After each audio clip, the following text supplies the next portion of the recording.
오늘 우리에게 주신 하나님의 말씀 열왕기하 4장 38절에서 41절입니다. 열왕기하 4장 38절에서 41절 말씀 한 목소리로 읽겠습니다. 엘리사가 다시 길갈에 이르니 그 땅에 흉년이 들었는데 선지자의 제자들이 엘리사의 앞에 앉은지라.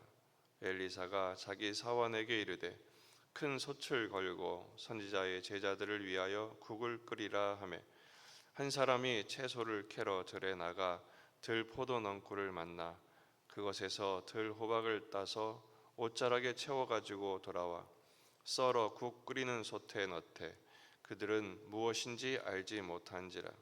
이에 퍼다가 무리에게 주어 먹게 하였더니 무리가 국을 먹다가 그들이 외쳐 이르되 하나님의 사람이여 솥에 죽음의 독이 있나이다 하고 능히 먹지 못하는지라. 엘리사가 이르되 그러면 가루를 가져오라 하여 솥에 던지고 이르되 퍼다가 무리에게 주어 먹게 하라 하매 이에 솥 가운데 독이 없어지니라. 아멘. 본문에 계시된 주님은 어떤 분이십니까? 죽음의 양식을 생명의 양식으로 바꾸시는 분이십니다. 흉년이 또 왔습니다. 선지자의 제자들도 그 영향을 받았겠죠.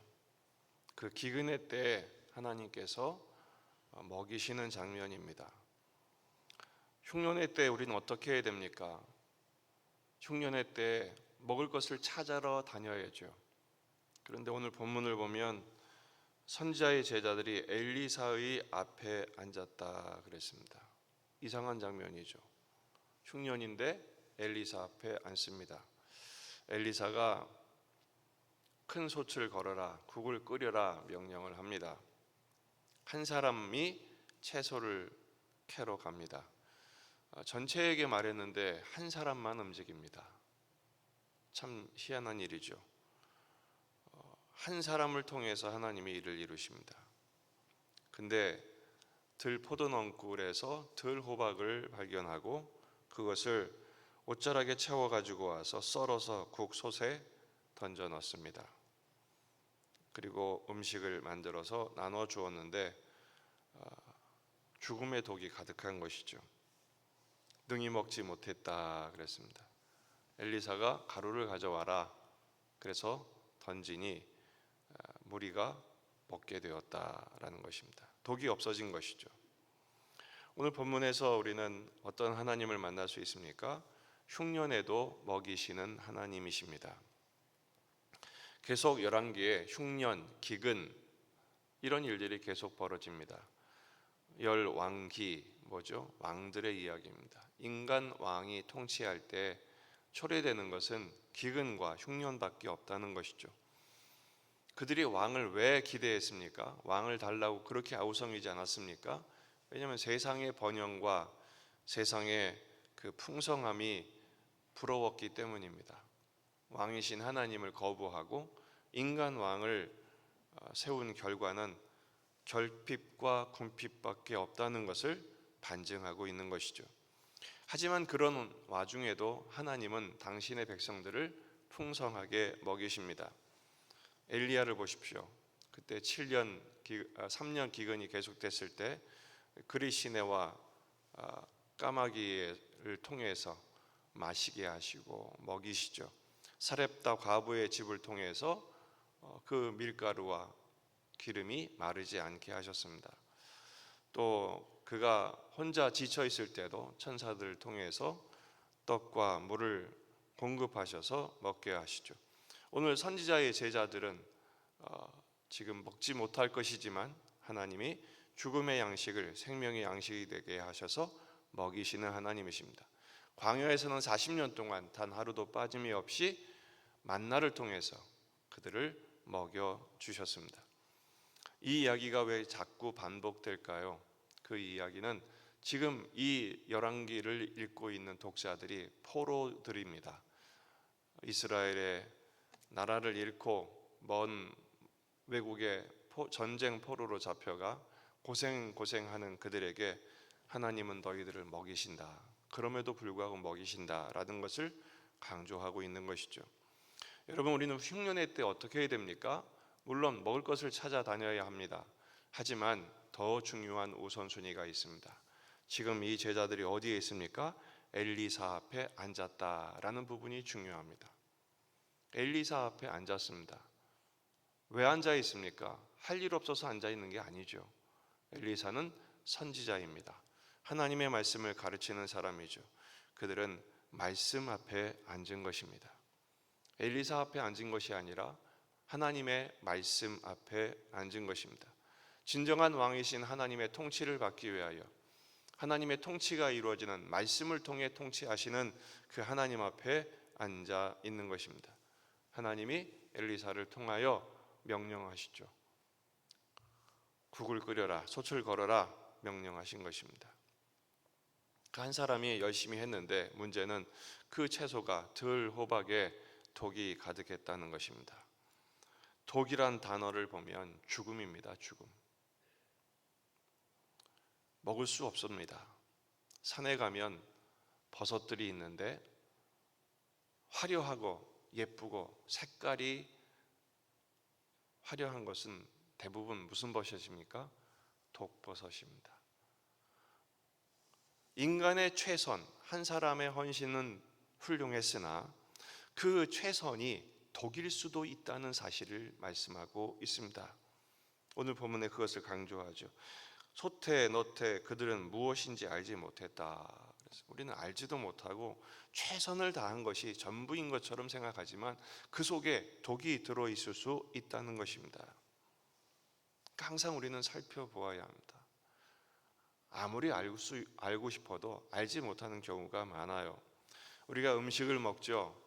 그 음식이 물론 우리의 생명을 공급하는 귀한 것이지만 그 음식 속에 얼마나 많은 독이 들어있는지 모릅니다. 현대인들의 병, 요즘 암이 얼마나 많습니까? 그 이유가 무엇입니까?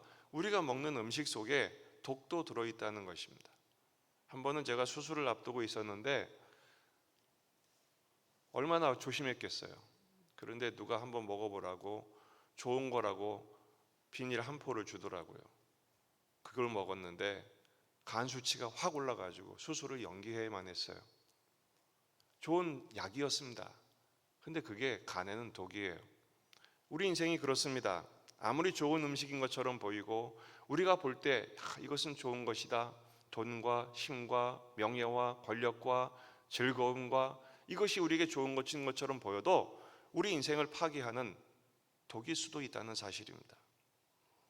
그런데 하나님은 그 독을 해독하시는 분이십니다. 이스라엘 백성들이 광야를 지나 마라에 도착했을 때 물을 만나니 얼마나 반갑습니까? 가져온 물들이 다 말랐거든요.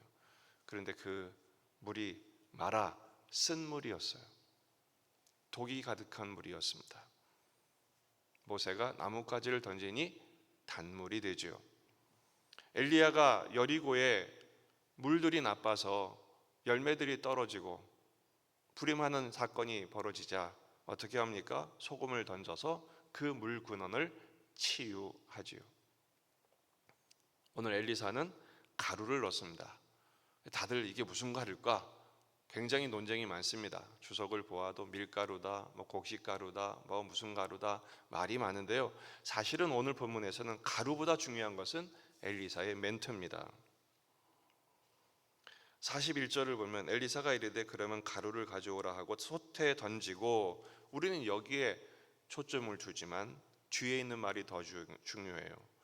이르되 퍼다가 무리에게 주어 먹게 하라, 이거예요. 퍼다가 무리에게 주어 먹게 하라. 어떤 장면이 연상되십니까?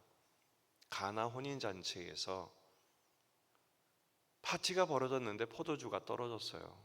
파장될 분위기입니다. 어머니 마리아가 예수께 부탁하죠. 예수님은 거절하십니다. 내 때가 되지 않았다. 그럼에도 불구하고 예수님이 뭐라고 말씀하십니까? 요한복음 2장 8절 이하에 보면 이제는 떠서 연회장에게 갖다 주라. 떠서 갖다 주라. 퍼서 갖다 먹게 하라. 연결되어 있습니다. 그것을 맛본 사람들이 깜짝 놀라죠. 생명의 물이 된 것입니다. 여러분, 우리 안에도 독소들이 얼마나 많은지 모릅니다. 죽음의 요소들이 우리 안에 얼마나 많은지 모릅니다. 우리가 그동안 살아왔던 삶의 패턴들, 먹어왔던 음식들, 그것뿐 아니라 내 안에 죄의 요소들이 얼마나 많습니까? 은밀한 죄, 습관적인 죄, 하나님과 반대되어 살아가는 우리의 삶의 잘못된 독소들 제거해야 합니다. 방법이 없습니다. 그래서 우리는 예수님을 만나야 합니다. 그래서 우리는 예수님을 통과해야 합니다. 모세의 나뭇가지도 예수님의 십자가입니다. 엘리야의 소금도 예수님의 언약의 말씀입니다. 지금 이 엘리사가 퍼서 갖다 주라, 가루가 중요한 것이 아니라 예수님이 이렇게 우리에게 생명의 양식을 공급하실 것을 지금 예표하고 있는 것입니다. 생명의 근원은 예수님이십니다. 생명의 양식으로 오신 예수님이십니다. 요한복음 6장 54절 57절 내 살을 먹고 내 피를 마시는 자는 영생을 가졌고 마지막 날에 내가 그를 다시 살리리니 내 살은 참된 양식이요 내 피는 참된 음료로다. 여러분, 우리가 말씀 앞에 서는 것처럼 지금 선지자의 제자들이 엘리사 앞에 앉아 있는 것처럼 말씀 앞에 서십시다. 우리의 인생이 지금 결핍으로 인하여 흉년을 만나 먹을 것은 많이 먹고 있어서 살은 찌고 있지만 영의 양식은 기근과 기갈이라 지금 기아에 허덕여 죽어가고 있는 우리의 현실을 발견하셔야 합니다. 그래서 생명의 양식을 공급받으십시오. 생명의 물이신 예수님을 공급받으십시다. 그리고 그 예수님 앞에 엎드리십시다. 주님이 죽음의 양식에서 생명의 양식으로, 죽음의 현실에서 생명의 현실로 천국을 살아가는 삶으로 바꾸어 주실 것입니다. 어두운 후에 빛이 있습니다. 고통한 후에 하나님의 위로가 있습니다. 지금의 현실을 주님과 함께 더불어 감당하십시다. 십자가를 통과할 때 부활의 영광이 있는 것처럼 주님이 우리에게 그 은총으로 함께 하실 줄로 믿습니다. 기도하십시다. 오늘 말씀을 붙들고 우리 자신과 가정과 교회와 이 지역의 복음화, 민족의 복음화, 세계 복음화를 위해서 기도하십니다. 우리 환우들을 위해서 계속 기도하시고요.